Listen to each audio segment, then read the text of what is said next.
On-the-scene coverage of ACC.13 is supported by Janssen Pharmaceuticals, Incorporated.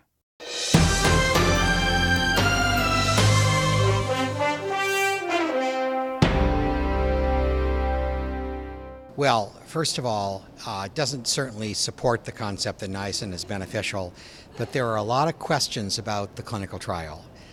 We don't know for certain whether the adverse effects that we're seeing were due to the niacin or the drug that they added to block flushing, laropiprant.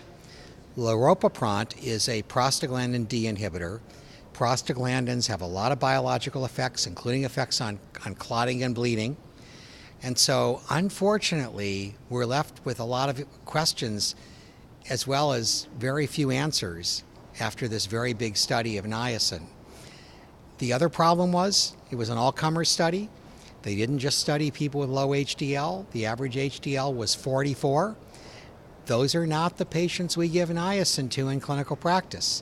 And so I'm very disappointed that the study was not better performed.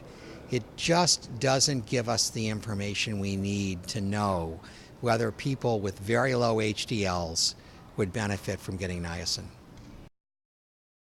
The study does not support that. There were certainly adverse effects, but when you give two drugs, you can never be certain how many of the effects that you observe were due to one drug versus the other drug.